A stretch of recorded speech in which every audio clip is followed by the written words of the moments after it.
Over the weekend, during an interview on Fox News, Donald Trump openly admitted to what basically amounts to obstruction of justice when he said that he did in fact fire James Comey as FBI director so that he could, quote, survive 4 years in office because he said didn't think he would make it out if Comey was still the director of the FBI.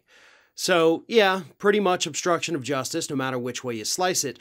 But even before that interview aired, on Friday, Mary Trump, Donald Trump's niece, did an interview on the Dean Obeidallah show where she said that Merrick Garland is essentially an idiot for not going after Donald Trump and prosecuting him.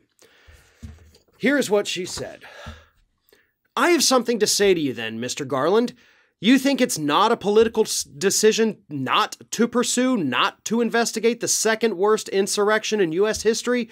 I mean, that's not a political decision?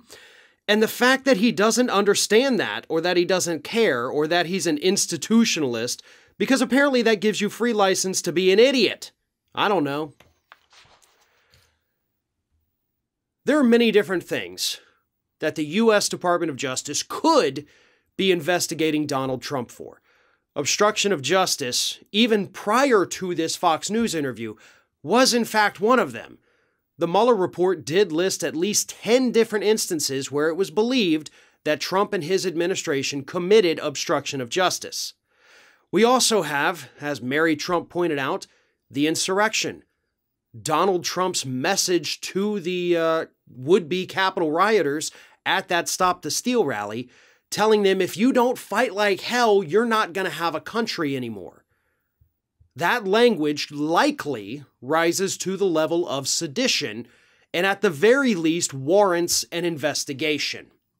We already have investigations taking place into Donald Trump's activities in Georgia, for potential election interference. We have them going on in New York. We have them going on in Scotland. There are investigations all over the place involving various aspects of Donald Trump's professional and personal life. But none of them are taking place at the highest level here in the United States with the U.S. Department of Justice. And again, the evidence at this point is becoming overwhelming. The guy is openly out there admitting it in Fox News interviews that, yeah, I fired him so he wouldn't investigate me, so what? And he's able to do that. He's able to go out there and boast about these things because he knows nothing's going to happen to him. He knows that Merrick Garland is weak. Merrick Garland is afraid.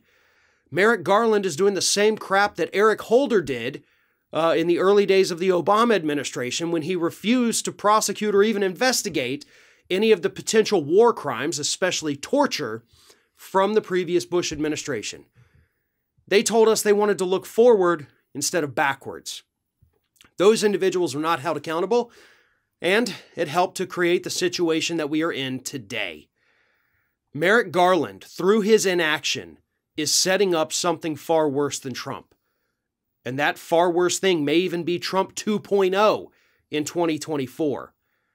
But Merrick Garland does have the authority to likely put an end to all of that by launching these investigations and seeing if Trump's activities, I guess you would call them, rise to the level of criminal behavior. But unfortunately, we can't even get investigations from this Department of Justice.